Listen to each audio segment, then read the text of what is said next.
remember hitting the floor, beating the track and saying, God, why? I thought you wanted me to do this. Why is this happening? And I feel that's probably some of the places a lot of us trip ourselves up, that when we pursue these things, we think it's meant to be plain sailing and all go well. And that's rarely the case. Having that setback so early was tough. Today I'm joined by Eugene Amo-Dazie, the world's fastest accountant. Eugene has a unique story. He recently competed for Team GB at the World Athletics Championships, where he reached the semi-finals and finished in the top 10 in the individual 100 metres race.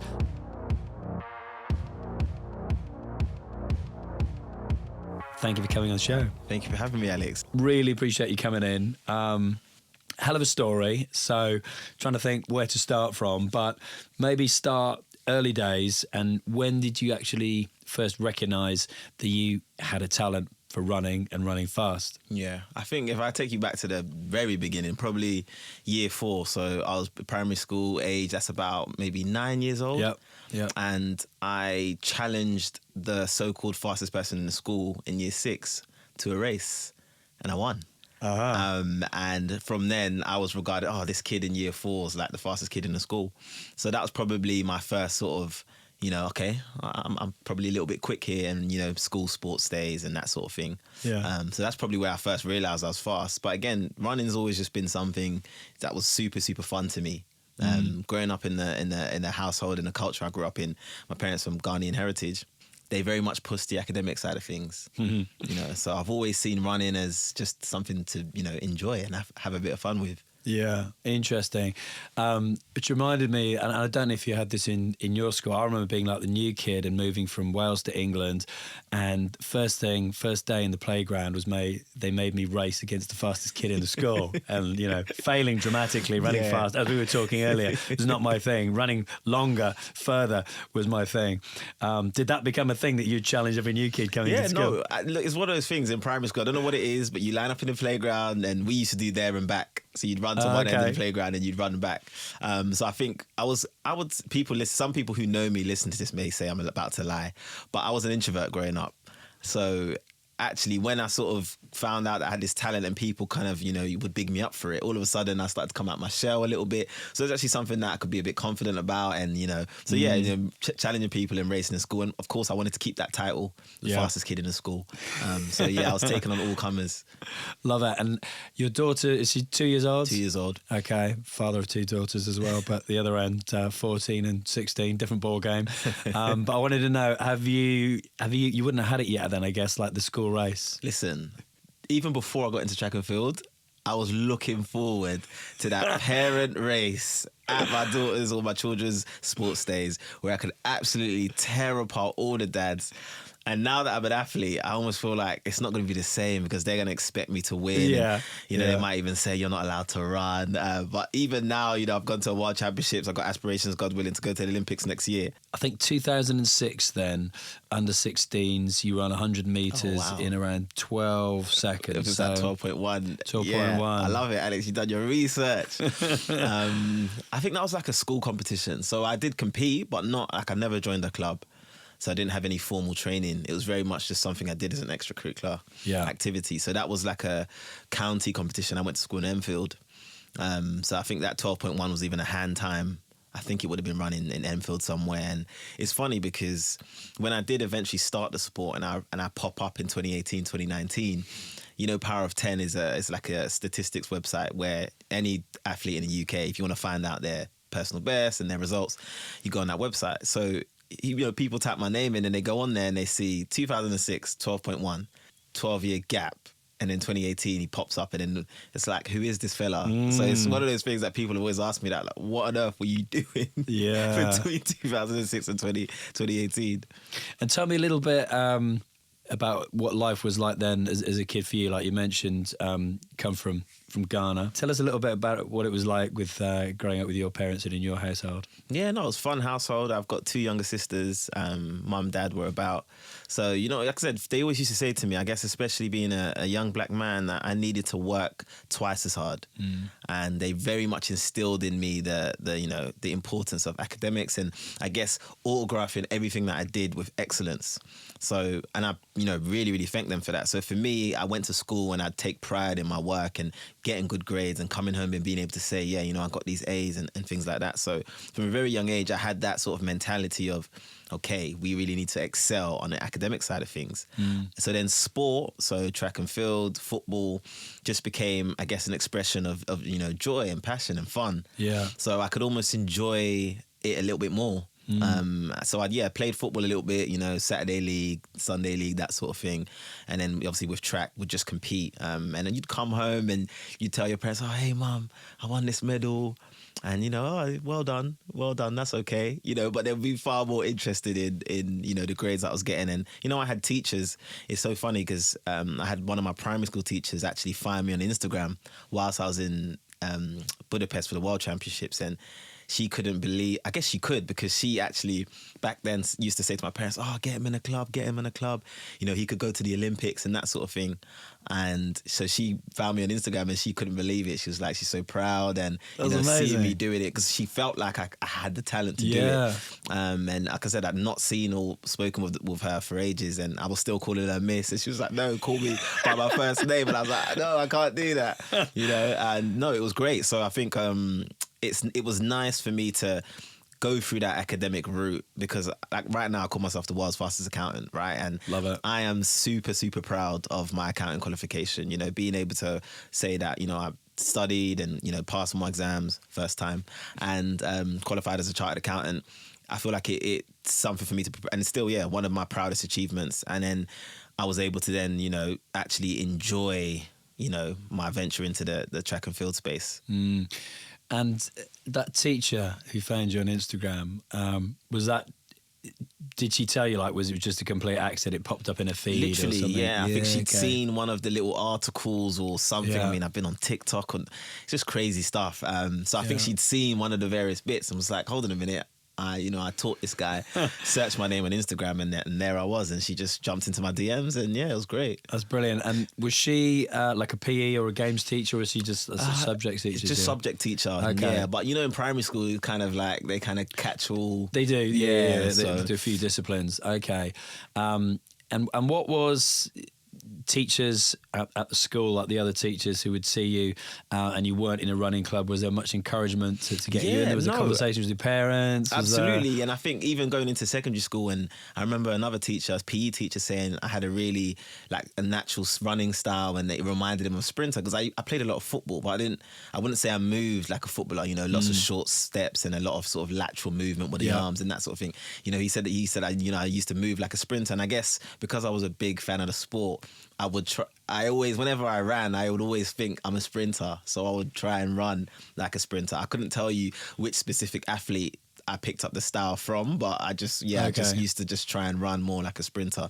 But for sure, I had teachers for years, but I think my parents, but also me, started to believe that it wasn't necessarily something I could do as a profession or a career. It was just more something to kind of have a bit of fun with. Yeah. And I guess that was good enough for me at the time. Were there any sprinters, athletes that you'd look up to? Growing up? Yeah. Loads. I think obviously Usain Bolt is the obvious one. Yeah. You know, because you know, he captured imagination. But even back in the day, Michael Johnson. Yeah. You know, all the, you know, Mark Lewis Francis, the Marlon Devinishes, the Christian Malcolms. You know, I grew up watching all of those kind of guys. Yeah. Jason Gardner. Yeah. You know, even other events, Colin Jackson. You know, so actually, you know, all of those guys, because I love the sport and, you know, there's so many iconic moments I can think about. One that springs to mind is the Athens 4x1 relay and, you know, Mark Lewis Francis holding off Maurice Green to win the gold medal. You know, so all of those guys, were sort of sporting inspirations for me growing up. But at no point you thought you could see yourself emulating and taking that as a career, like, you know, getting funding from Team GB, getting sponsors? No, honestly, prior to 2018 and starting sport, and obviously I'm like, even then I wouldn't say that was my expectation when I started, but prior to 2018, I was the guy, like, you know, the people who say, oh, you know, if not for my knee, I would have become a footballer. Yeah. I was the guy who said, if I had tried, I could have done it. You know, I was that guy for years. That was me. You know, my friends giving me absolute grief. If we had your talent, what we could have done with it. And yeah, no, it didn't budge me, it didn't move me. I just kept, that same line. Yeah, I believed in my mind and in my heart that if I had tried, I could have made it. And I guess for a long time, I believed my own legend. Really? Yeah, I think so. That's really interesting. Yeah, people ask me all the time, like, oh, why didn't you get into it sooner and things like that. And I think for a long time, it was almost good enough for me to think I could have done it and not prove it. And if I didn't try, then I couldn't get found out. Yeah. So it's an interesting thing, and I have to be honest with myself about it. So when people ask me the question, I know there was some of that involved in because everything that I do, I want to do it at such a high level. Yeah. And I think a part of me at that point was missing, I guess, the beauty there is in, I always say this, whatever your passion is or whatever you're striving to do, there's a beautiful journey ahead of you when you pursue these things. And it's not about the outcome. It's not about the result. It's not about the end goal. Because if that's all it's like when you was a little kid, I guess, and I don't know, you was going to Disneyland or something.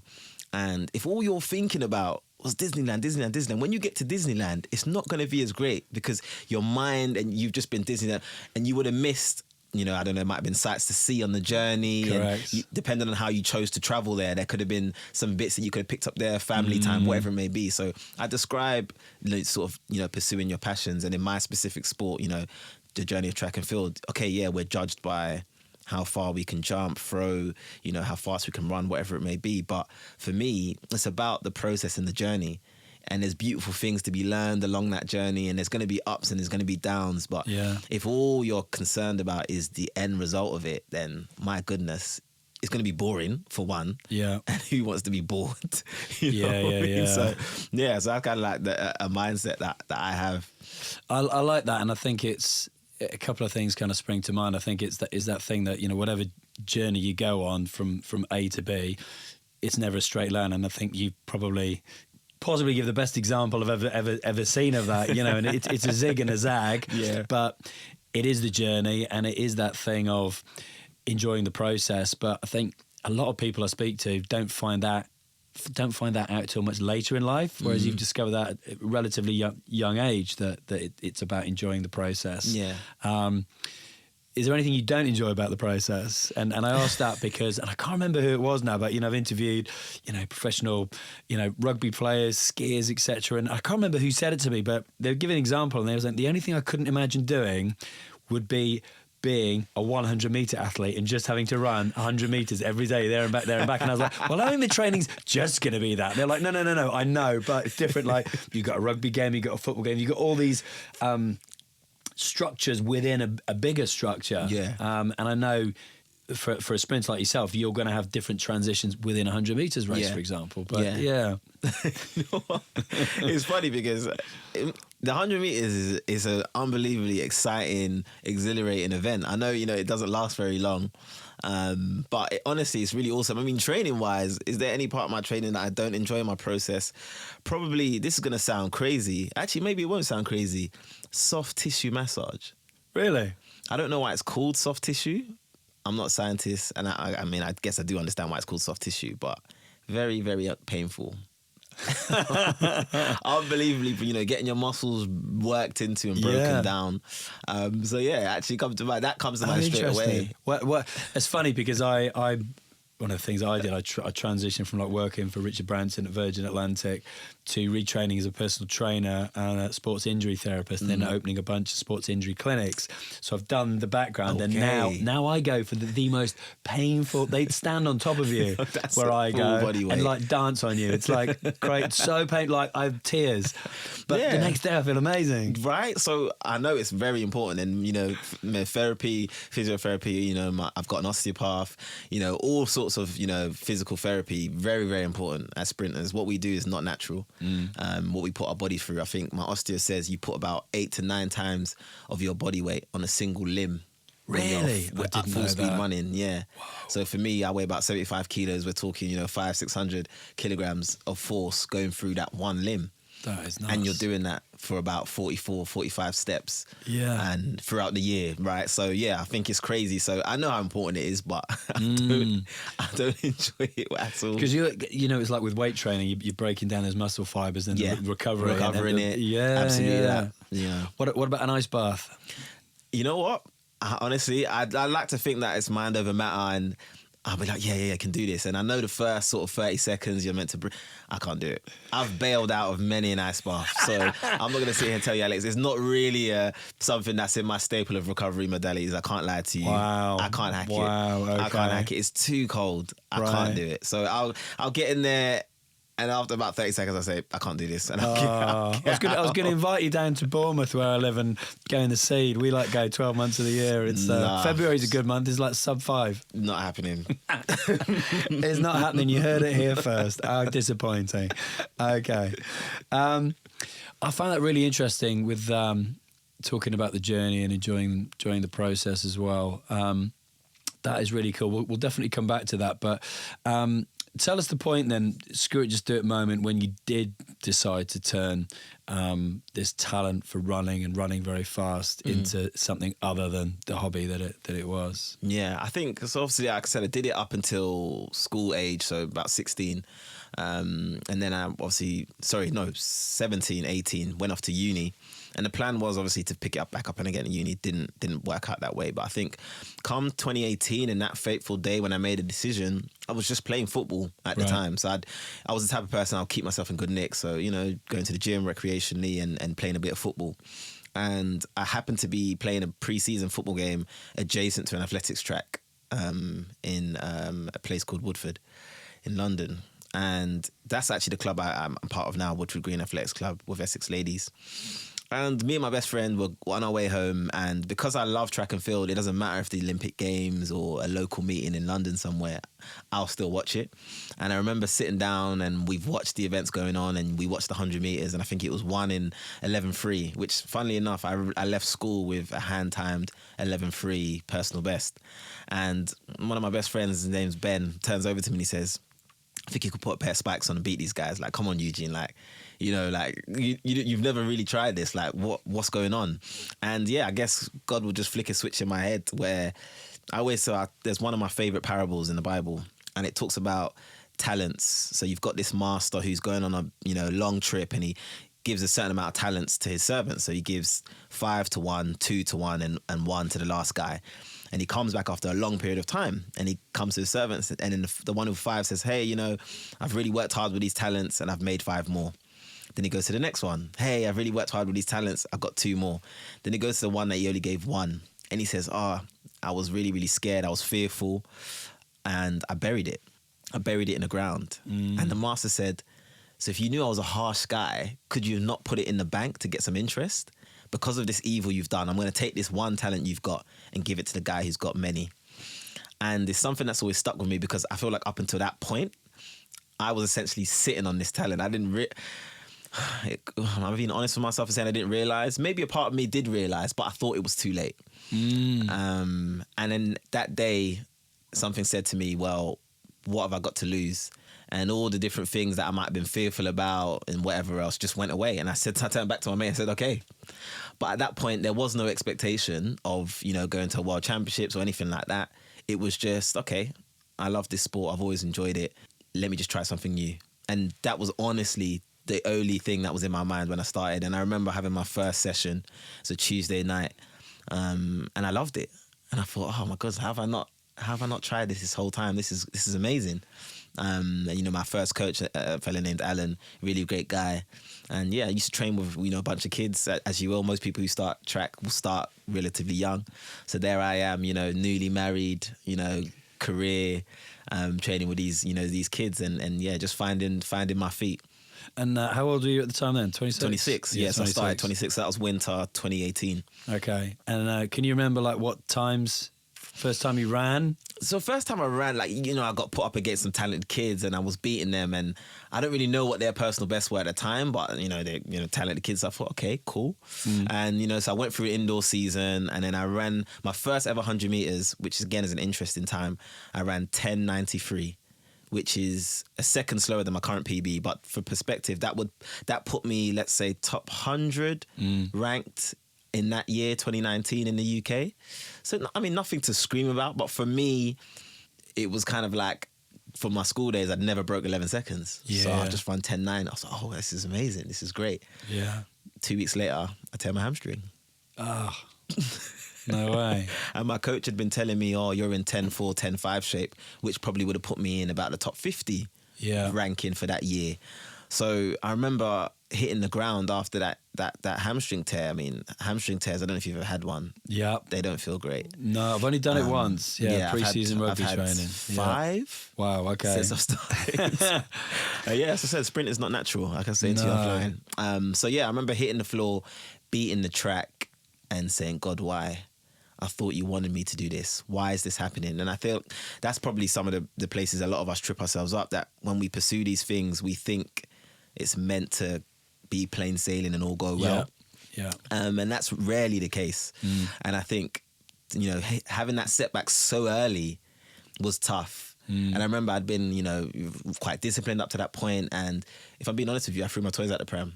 You know what I mean? You know, I was eating whatever I wanted to eat, and I was at home, you know, rice, you know, rest, ice, compression, elevation, all of that good stuff. But I was not happy. I wasn't pleasant to be around. My wife would tell you I was moping around because I felt like why is this happening? I felt like I deserved more than that. And I couldn't really understand it, because all this time I didn't even mess around with the sport. I just left it. I wasn't going to try it. And then I was like, I'm trying it now. And then I get hurt and I can't even do it. So I struggled a lot with that.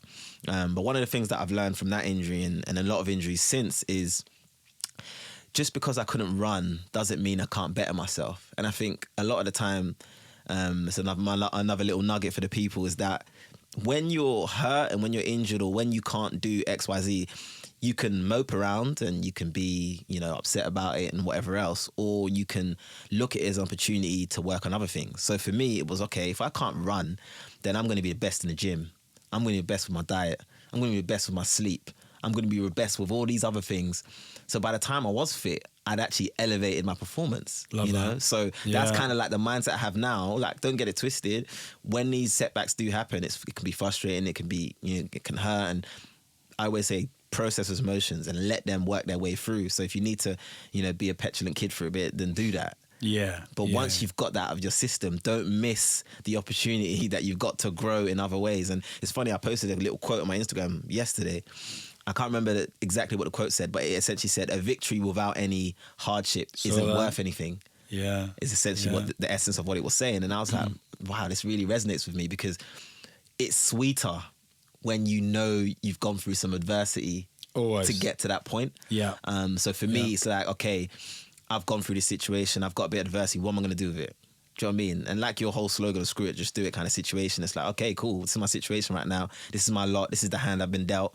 All right, how do I play that hand to the best of my ability? You know, not looking over the shoulder, oh, his hand looks really good, oh, their hand looks really good. No, this is the hand that I've got, you know, how do I make the best of it? And that's been my mindset all throughout, you know. I'm racing against guys who live and breathe track and field, who've got federation support, who've got sponsors and shoe deals or whatever else it may come with, you know. Yet I'm mixing it with them, I'm beating some of them, you know what I mean? Because I don't look at anything in my situation as a disadvantage, really and truly. It's just a thing.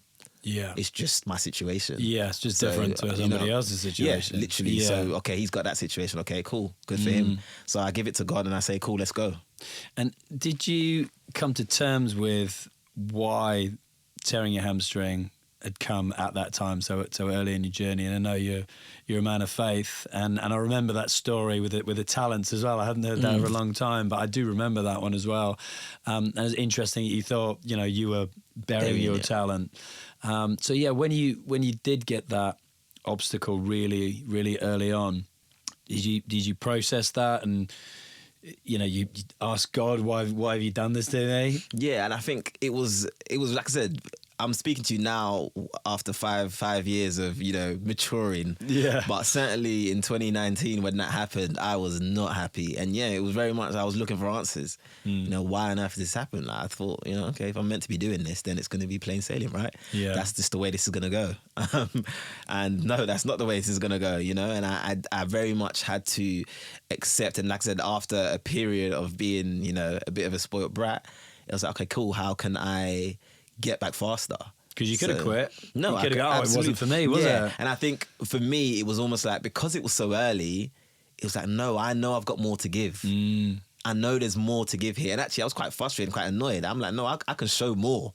Love so that. let me just get back off this. Let me get over this injury, and then I can show what I can really do once I'm healthy. So it was kind of like I felt like I had something to prove to the people that I'd entrusted as my coaches and stuff, but also to myself as well. I'll say I've avoided it. Okay, I'm in it now. I've decided to take this journey into track and field. Okay, cool. What are you really made of? So it was an opportunity for me to show myself something as well. So yeah, after that little period of, being annoyed and stuff, I thought, okay, cool. Let's go. Let's get after it. And, no doubt I came back a few months later. I raced in July in Sheffield and ran 10:55. Wow. Which then qualified me for the British Champs that you mentioned in your intro, where in the semi-final I came up against Adam Jamili, Harry Akins, Andy Robertson, like names that I'd grown up, and I'm older than some of these guys, which is funny, but names I'd grown up watching. And I remember, I will never forget it, Steve Cram, legend. But do your research, sir. And I will always say this, the commentators need to do your research. He goes, the camera comes to me, I'm in lane 1, he says, Eugene Amo-Dazie, he's 27 now, getting on a bit, but running as fast as he ever has. And he deduced that from looking at my age, looking at I'd run a PB. So he was thinking, okay, this guy must have been knocking around for a while, but this year has kind of been a breakout year for him. And only a little bit of research would have shown him that actually my career was in its infancy. That was my first season, my first British Champs, So it was just interesting because I think that's life. What happens a lot is a lot of us can sometimes subscribe to what somebody else thinks about us. Oh, you're too old to do this. Yeah. Oh, surely you've got a job, you've got this, you're full-time. You can't do that. And I think he looked at my age and just assumed I must be at the back end of my career. Yeah. And it's interesting. So yeah, I found myself at that British Champs. Went out in the semi-final, but I was the slowest on paper in that semi. Finished 5th, so I felt like that was a bit of an achievement. Still progressing. Yeah. And did you take that, Steve Cram's lack of research as another kind of spur? No, absolutely. Yeah. You might have not known my name then, but by the grace of God, you're going to know my name soon. And fast forward to the 2023 World Athletics Championships, Steve Cram on commentary was calling me the flying accountant. So you know what I mean? So brilliant. I know there's a message in there somewhere. Indeed there is. Wow. Okay. It's so interesting, isn't it? And I know this wasn't the original vision then, but when did the vision suddenly come around and you decided you were going to, look at running as a possible career? I guess when it's one of those things where, because I don't focus so much on results, I'm very much a process guy. You take care of that process, the results are going to fix themselves. So so the 2021 British Athletics Championships, which was I think it was quite an iconic one for a few reasons. So Zarnell Hughes, who's the new current British record holder, actually full started in that final. And the fellow who won, CJ Uja, was unfortunately caught up in, he took a contaminated substance and had to do a 2-year drug ban. I came second at those British Championships, which were also qualifiers for the Tokyo Olympics. Now, when I came second at those championships, a lot of people automatically assumed that I'd get a relay slot. So I didn't have the individual standard, and a lot of people might not understand how the track and field works. You think, wait a minute, you went to your national championship, you came second. Why didn't you go to the Olympics? Because there's a time standard as well as placing top 2 at your trials. So I did half of it, but I didn't have the other half. But the relay is more of a discretionary situation. Now, when I came second, a lot of people thought I'd go to the relay, and I think for me, even being in a conversation was a bit of a surreal moment of, how am I, just a chartered accountant, full-time job, family man, being talked about as going to an Olympics. Like, that's just something that most people just won't do, just because, you know what I mean? So I think that's probably the first moment where I thought a little bit beyond, like, oh, wow, okay, maybe this could be something. And it's funny because at the time, Christian Malcolm was head of sprints and whatnot. And I had a conversation with Christian at the World Champs, and he said, look, Eugene, I'll be honest with you, I was really impressed that year, but I have to be honest with you to your face, I was never going to select you because they just didn't know anything about me. I didn't come through GB juniors, and I guess come through the pathway. Yeah, there can be a bit of politics with these things. Yeah. They've put a lot of money into a lot of other guys, yeah. So they appreciated what I'd done, but they weren't about to take that risk and take me. So it was funny to hear that from his own mouth. But I'd say, 2021 British Championships, getting my silver medal would probably be the time where I thought, okay, maybe this could be something more than what it was. How did you react when Christian and Malcolm said that to you? Do you think you're being honest? I think I appreciate the honesty. I also said, look, well, you could have. And because they took other runners who never ran. Yeah. You know, so it's like when Theo Walcott got taken to the World Cup and didn't play. That's right. You know, and unfortunately he never made another World Cup again. But I think there's something to be said about putting me in that environment. I would have got a little bit of practice in, and then you could have said, okay, he didn't have any experience before this championship, but at least now, if you're thinking ahead as like a talent spotter, you want to upskill as many people as you can, right? On the off chance that they do go on to become a main guy in the individual event, then you know, okay, cool, Eugene's got a bit of relay skills. I can rely on him. He's gone through our system, but the foresight, I guess, wasn't there. So I was like, well, you could have taken me and I could have just been around and got a bit of experience. But again, it was another one of those moments of, okay, not Tokyo, but Paris, God willing, and I never, felt like my story was, I knew there was more to give at that point. I didn't know how, I didn't know necessarily, and you don't really need to have the answers. Agreed. You just need to have the desire to do it, and the willingness, I guess, to make the sacrifices and the discipline. The discipline is what's really going to get you through. Okay, I love track and field, but there's certain days I get home, I can't be bothered. Yeah, and it's but the fact same, that I'm such a discipline, and I sort of take pride in that. So I'm like, okay, cool. If I'm not gonna be disciplined and be consistent, because I never want to be the guy who's stood on the start line knowing I didn't do everything I could do. That terrifies me. If I'm not really scared of anything, but if you had to push me, I'll say, okay, the idea of, well, two things: the idea of going back to the grave with unspent potential, and then also the idea of standing on the start line and knowing that I have not done everything that, because there's certain things that are above me, they're in God's hands, but there's certain things that are in my control that I can do. Yeah. So I need to tick all those boxes. I never want to be stood on the start line knowing I didn't do that. I like that. And I remember asking Jay Morton, who's sat where you were, who's on like SES Who Dares Wins, been on multiple tours of Afghanistan and Iraq, and he's climbed Everest twice, and he was just off to climb K2 with NIMS, and I was like, what are you scared of? And he's like, well, it ain't spiders. It ain't, he said, what I am scared of is not fulfilling my potential by not pushing myself, knowing what I could actually achieve if I did it. And I was like, but people would already look at what you've done and go, I couldn't. And he was like, what was he, 39? And he's like, never cram that into 39 years, let alone you've got another however many years on this planet. So I found that really interesting to hear. And were you accepted within, you kind of named the guys before, Harry and what have you, were you accepted by them? Because as you said, you're a little bit older, you had a full-time job. I think it's an interesting one because I was coming slowly, and it's probably not slowly because I've done all this in quite a short space of time.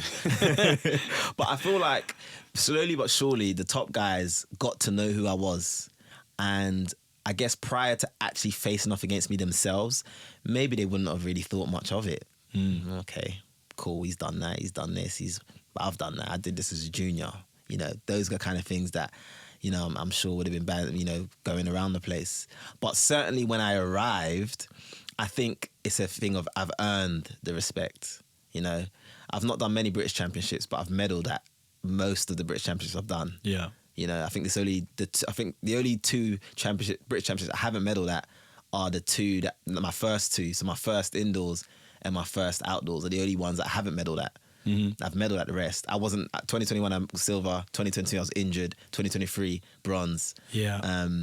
Indoor championships this year. I also got a bronze medal. So I think I've earned the respect, and I'd say I've got pretty good camaraderie with most of the top sprinters in this country, and most of the sprinters generally, as you get to know each other as you're racing. And I think everybody's been quite accepting of me and also find my story quite interesting. And I get sprinters all the time saying they don't know how I've done what I've done. And I had a really great message from a guy I went to school with, younger than me, unbelievably talented, Commonwealth gold medalist. His name's Ruben Arthur.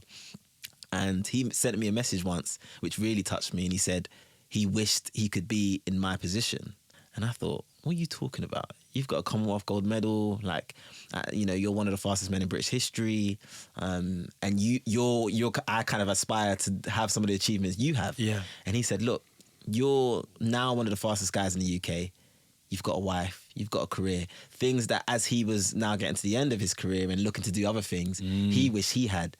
Yeah. And it was just such a powerful thing to me. And it reminded me of the mindset that I need to keep with me as I continue to go through this thing of where I'm coming from. You know, I'm a husband, I'm a father, I'm a governor of a primary school, I'm a chartered accountant.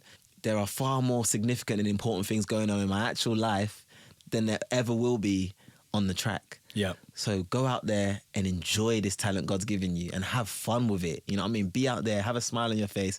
I mean, anybody who's ever seen me in a warm area, I got my upbeat gospel playlist on, and I'm warming up, but I'm literally dancing. I'm dancing around in the warm area because I'm just like, it's a privilege that I get to do this.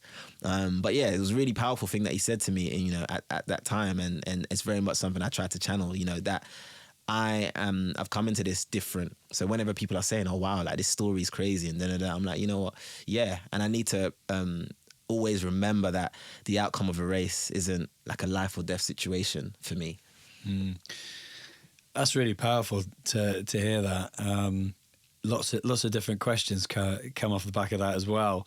How did, when you originally, you know, had that vision, you decided to take running seriously, like the action that you took, how did you fit that into the job? And you've always got a lot of roles, like you say, that you kind of slot into. How did you fit that into the job? How did your employer, a lot of people listening would be going, you know, how did your employer react to that? Yeah, I think for me, the first thing was just being honest about what it meant to me with those people. So I was newly married when I said to my wife, well, I want to take up this new hobby.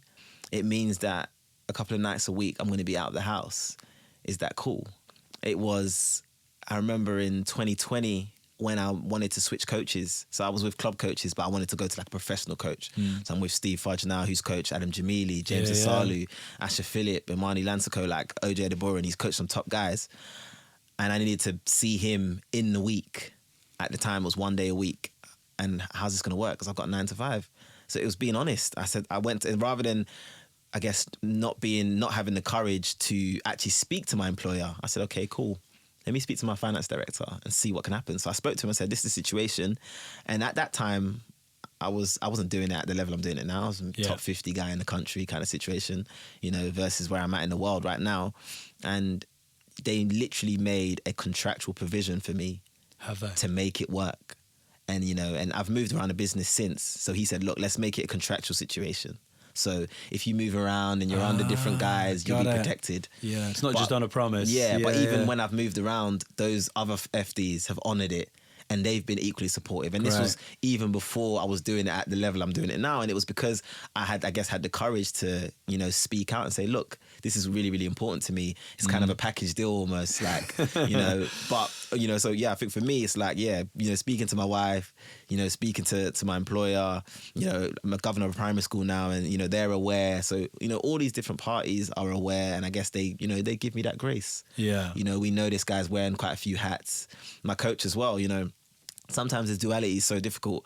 I call myself the world's fastest accountant. There'll be times where I'm at training and I literally have to say, coach, I'm so sorry, but I need to go and pick my laptop up and jump on a call because things at work are going crazy right now. And I know this is an allocated training slot, but I need to sort this out.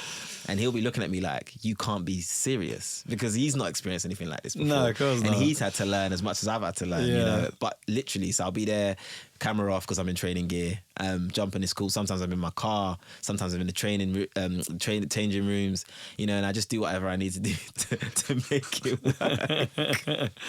That's brilliant. Oh, man. But then equally, you know, as you say, he's never had to deal with that before, but it's a leap of faith by them, given that, as you say, at that point in time, you weren't top 10 like you've just done in the world champs, but where you are now and moving forward, it's only going to reflect well on everybody, surely. Yeah, they're not stupid. Yeah, they can I want them to know that this is their victory, this is their thing too. Like, yes, you know, sprinting 100-meter sprint is an individual event in a sense that I'm the only one you see on the camera, but I've got an incredible team around me. Yeah. Like I said, shout out to my wife because she's been great, but my employer too. What's your wife called again? And Ore. Yeah, shout out to Ore Good man. because she's been great. Yeah, a few brownie points there, you know.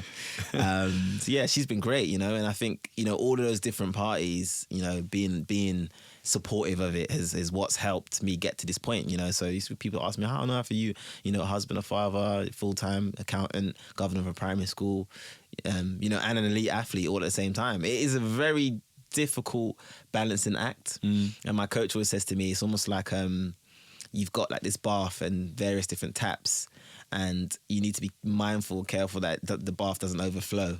So knowing when to shut certain taps off, and one needs to run a bit more and stuff like that. It's an analogy I quite like. I like that. You know, so yes, and again, that's, you know, being mindful of all the different hats I wear. And burnout is a real thing. Mental fatigue is a real thing. So, you know, just being mindful of these things. And, you know, my wife and people around me are quite good at spotting that as well in me, because they know what I'm generally like, so they can spot like the behaviours. When I'm seeming a little bit burnt out, and they'll say, you know, when you go training today, just be careful, just take it easy. And just something as small as that can change my whole mindset and just making sure I'm listening to my body and those kind of different things. Do you do anything to prevent that arising, like burnout, for example? Is there any practices that you do that help you? Yeah, I mean, look, I'm huge on like different types of recovery protocols, and I think the number one, I'm going to give you guys a tip, the number one performance enhancer, just enhancer of everything, is sleep. So when I think about one of the areas I really try to optimize is my sleep hygiene, and, you know, not looking at my phone a certain amount of time before bed. And I've got a few supplements that I take, all in Form Sport, in case UCAD are listening, you know, that I take that help just induce sleep. It's natural stuff, zinc, magnesium. Yeah. You know, your body produces that stuff anyway. You know, so different things like that just to help, you know, blackout curtains or an eye mask, you know, I'm the same. you know, a cool room, you know, so that's just to optimize my sleep, you know, I mean, hydration, but, you know, not just water, you know, sometimes making my own electrolyte drinks, you know, coconut water, some fruit juice, lemon juice, orange juice, bit of pink Himalayan salt.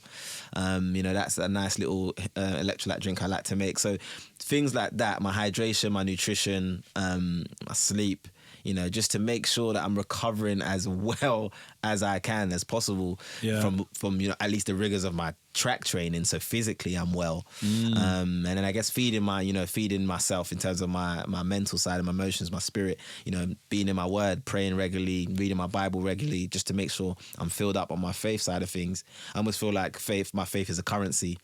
I can't just keep spending it, you know, and I don't want to ever end up in overdraft either. You know what I mean? So I need to keep topping that up. Sorry, you know, financial analogies here. I like it. Yeah, it's good.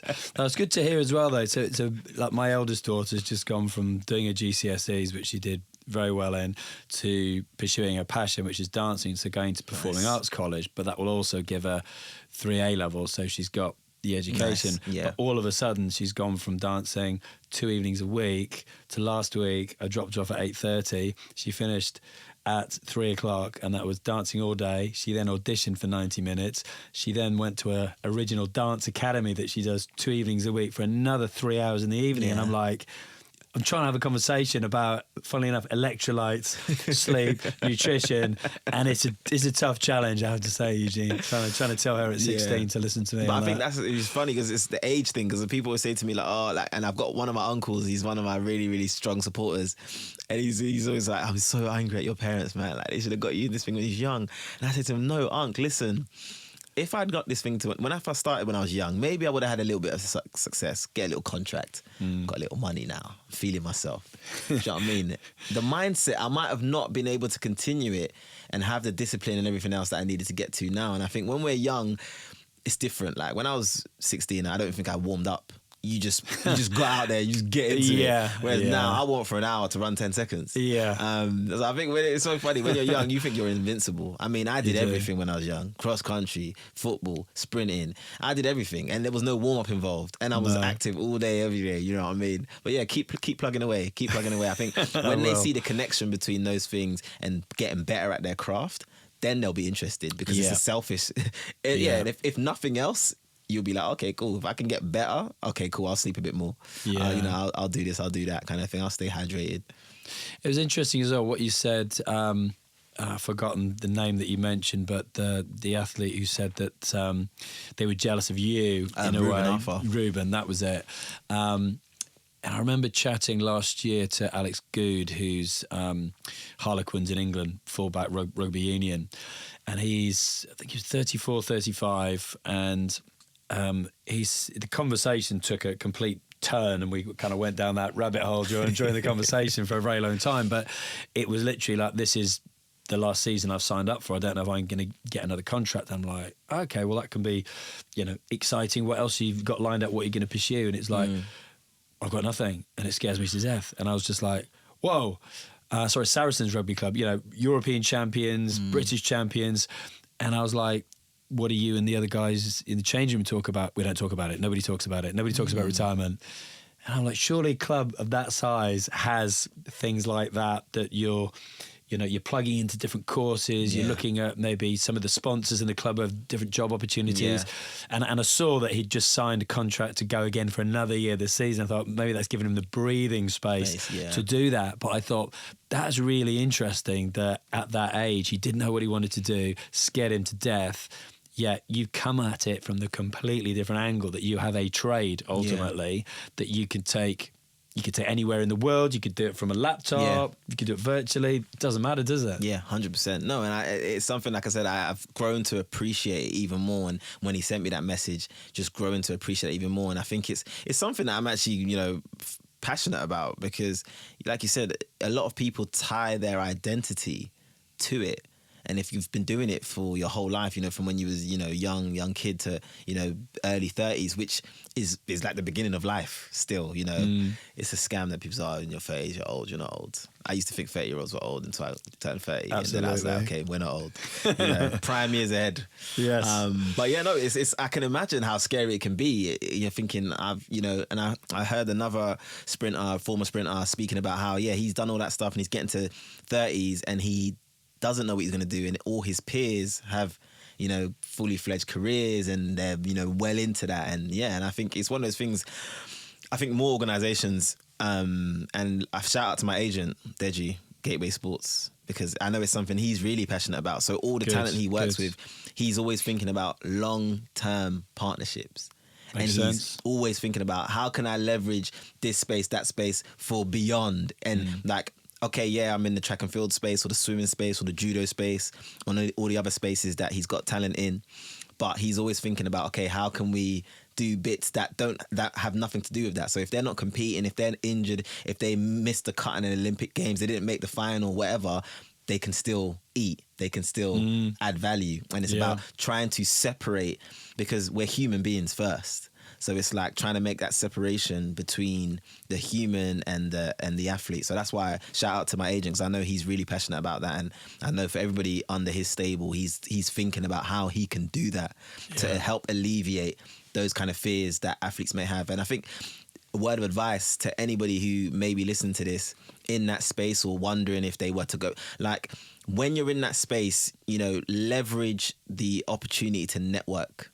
Because I think even for me in this track and field space, it's given me the opportunity to meet and be around people that, like, I just wouldn't have ever had an opportunity, even sitting here with yourself.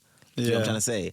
Like, how would this have happened if not, me being in track and field was the gateway to this introduction. So it's like, I'd encourage people to network as much as possible, and also understand that don't be fearful, because there are so many transferable skills from, like, elite sport or, being an elite dancer or whatever it may be. There are transferable skills that businesses would love to have. Agreed. Yeah, so you own that.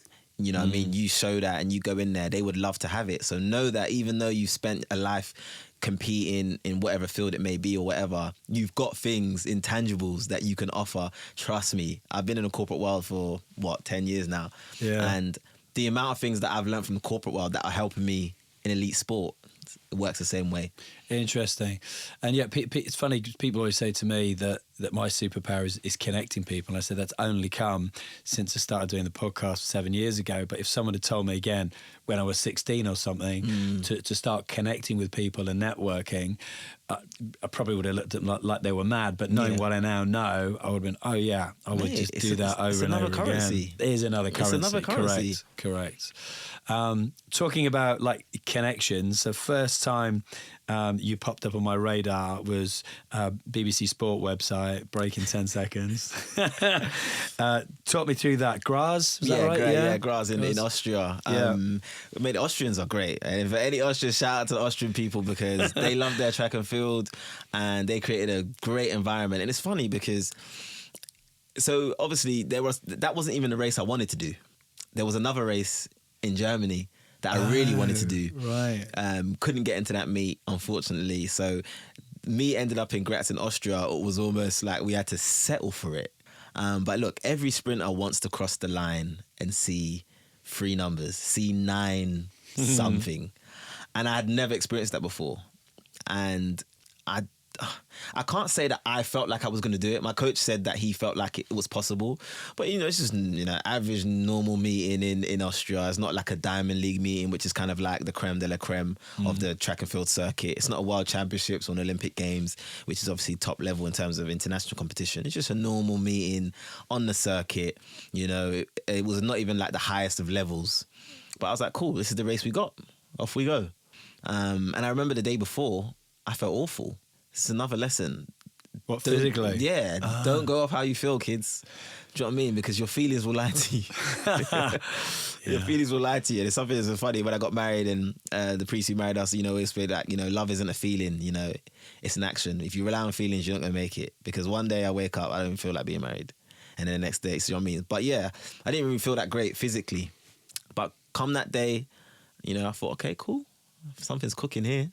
And it was just about, for me, it's just about being better than the last race. Yep. So the last race I ran 10:24 in absolutely horrendous conditions in Prague.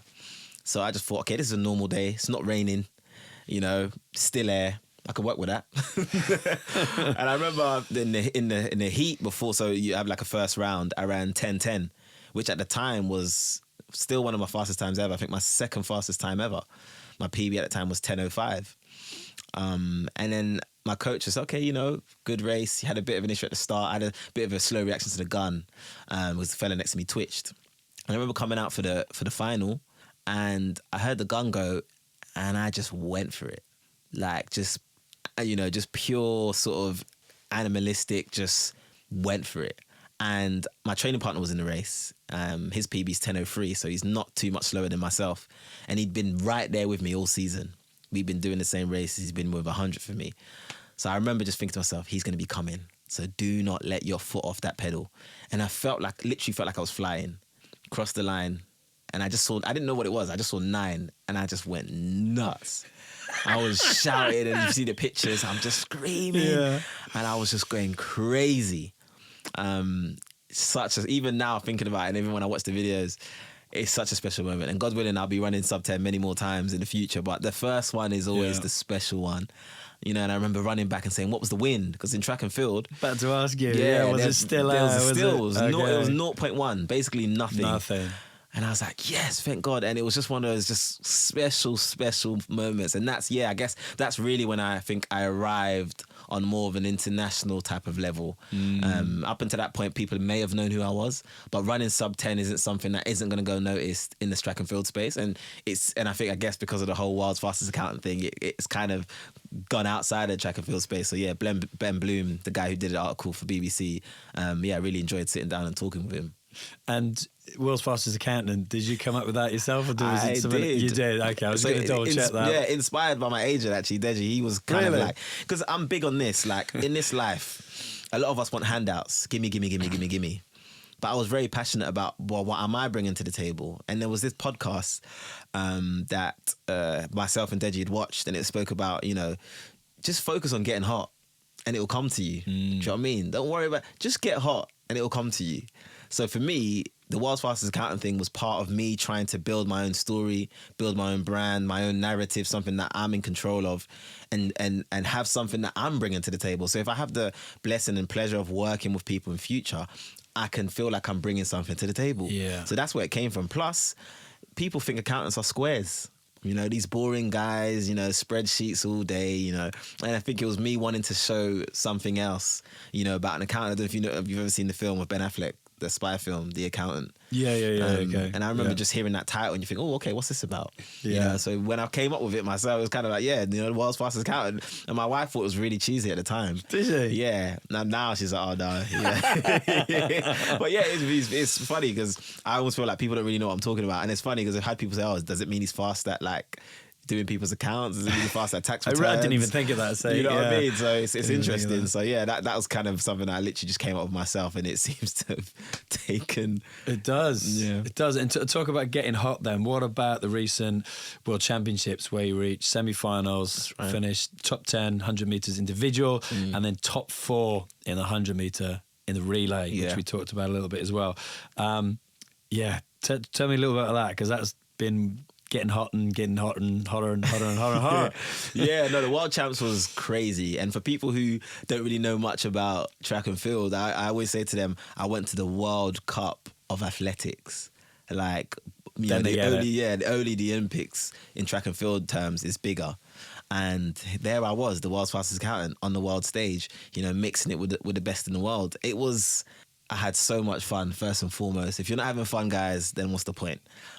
So I had so much fun out there, and it was just great just to be, you know, do everything that comes with being an elite athlete. I was going to like different brands, hospitality suites, you know, and I'm doing all this media, and, you know, I'm getting announced, and the announcers are announcing me as the world's fastest accountant and stuff like that. And I had various different people trying to get a piece of me. And I remember I had a media day, you know, in our holding camp in Samarin, and I had about 5 or 6 different, you know, newspapers who wanted to talk to me, and the media guys at British Athletics was like, oh, you were really busy and stuff. And I was just like, this is great, and I'm having fun. I'm like, I can't believe I'm here, so I'm going to enjoy myself.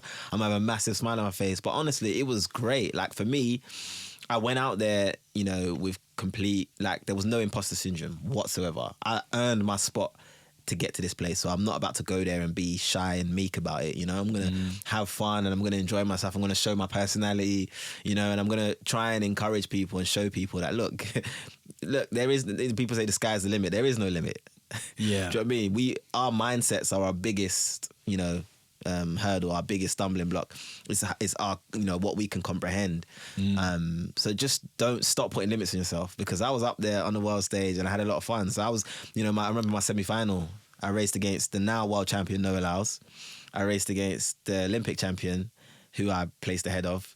I raced against the Commonwealth champion, Femina Omanyala, who I'd beaten a few weeks prior. And unfortunately, he got the better of me that day. You know, so I had some big hitters in that race. You know, world's fastest accountant myself, Olympic champ, world champ, you know, Commonwealth champ. So it was stacked, but, you know, that just, my mouth was watering. Was it? Yeah, I 'Cause remember. you look like you were enjoying yourself. No, absolutely. You look like you were enjoying yourself. I genuinely was. I remember, because I don't really look at like start lists until I'm in the call room. So I didn't even know who was in my race. And then I got to the call room, and then I see those guys rocking in. I was like, oh, okay. That's who we're racing today? All right, cool. Let's go. Bring it. Yeah, let's go. You know what I mean? You know what I mean? You know what I mean? They're going to have to go some to beat me, kind of thing. And I came fourth in that race. You know, I was in the fastest loser spot. And then obviously, unfortunately, someone ran faster, and I got knocked out, you know, by 200ths, you know. But yeah, 10th in the world. The relay was good fun. Look, I did what I did off like 2-3 relay sessions. Like, I had no practice. I got out there, and the team were unbelievable. And we were able to get to a position, and 400ths, you know, 4th place is always the worst place to finish. But again, you know, that's adversity. I learned something from it, and it's made me hungry now. Like, God willing, being part of the relay setup going forwards. Come Paris next year, you know what I mean? I'm going to be on that podium. I'm telling you that. Awesome. You heard it here first. I keep saying to people, I'm trying to do a Linford. Linford won his Olympic Games at the age of 32. How old would I be? 32? He was 32. So I grew up watching Linford. Yeah, okay. Mate, big legend. Total and I will legend. be 32 come Paris Olympics. Amazing. So, you know, I'm just Just saying, yeah. So here's a question then to round up, Eugene. Are you currently where you want to be? Yes. That is a definitive answer. Yes. I say yes because I'm pursuing my passions. I'm on that road. I'm on that journey. I am on a pursuit of being my best self, you know? So, yes. where that journey will take me isn't the point. So, yes. I love that. And it's interesting. I was listening to a podcast with Joe Malone, entrepreneur, really, successful entrepreneur, on the High Performance podcast, and she was saying she's got no regrets in her life. Again, she's where she wants to be. And Damien was like going, but you've had cancer. You had cancer at like 38. No regrets. She was like, no, because I learned so much about myself. And then Jake was like, but I read that you regretted selling the business to L'Oreal. She was like, no, I never regretted selling it at the time. It was this decision I made. It was when I got cancer, I learned so much about myself. I then wished that I still had a business. So then I went in and started another business because I still had that hunger within me to succeed. Once you get that once, it kind of never leaves you, you know. And again, she was saying, it's not the destination, it's the journey. It's the journey of building something globally, and being, getting recognition for that and inspiring other people to do the same. Yeah. So for you, no regrets that you didn't start earlier, because who would have known that you would have ended up where you are today, eh? None whatsoever. None whatsoever. I truly, truly believe everything has its time. And any last advice to help anybody, a particular rating to get to from where they are to get to where they want to be? It could be a quote from the Bible, it could be a song, it could be a movie, anything that would help people get from where they are to where they want to be. What would you? I think the first thing I'll say is, the Bible does say, with man, these things seem impossible, but with God, all things are possible. And my journey is not logical. There's no logic whatsoever to this journey. So that's the first thing. And the second thing is, whatever it may be that you want to do, a passion, a pursuit, whatever it may be, your talent, whatever the fundamentals are in that field or whatever it is, understand what those fundamentals are and get those down. Nail those fundamentals, and then you can start to build on that. But if the fundamentals are shaky, if the foundation is shaky, you know what I mean, it's not going to work out for you. So I think for me, bring it right down to that base level of, okay, what are the fundamentals of that field? So for me, some of the fundamentals are, if my coach writes a program, then show up and do the program. Yeah, you know what I mean? Or if if my S&C's written a program for the gym, show up and, read the program, know what I need to do. So understand the fundamentals, get those down, and build off the back of that. Love it. What next? What next? Paris. Chill. No, in a serious note, look, 2024 stacked. The Paris Olympics is, of course, the massive carrot dangling that everyone's going to be going for. So that's absolutely the big thing. Not the next thing, but the big thing that's on my mind. Track and field wise, there's World Indoor Champs in March, Glasgow. Yeah. So really, going for that. There's a World Relays in Bahamas. There's a European Championship. To be there. Bahamas is a country, so, I need to be there, 100%. Yeah. But mostly, just keep having fun. Amazing. Look, it is a hell of a story. I'm sure you keep getting told this by whoever you chat to about it. But I really appreciate you taking the time to come today. And it's a great story for anybody listening or watching. You mentioned mindset a lot and faith as well. And I think, everybody's got a talent. They just got to discover what that talent is and ultimately act on it. But it doesn't matter necessarily when you act on it, as long as you do act on it. 100%. That's a great line there. Absolutely. Eugene Amo-Dazie, thank you very much. Thank you very much, Alex. Thanks for watching this episode of Screw It, Just Do It. Let me know what you thought of it in the comments below this video, as this episode helped move you closer to where you want to be. All that I ask is that if you enjoyed this episode and that it's moved you closer to getting to where you want to be, that you share this episode so that it helps one other person do just the same. Just ask yourself, what small action will move you forward to get you from where you are, then screw it and just do it. Until next time.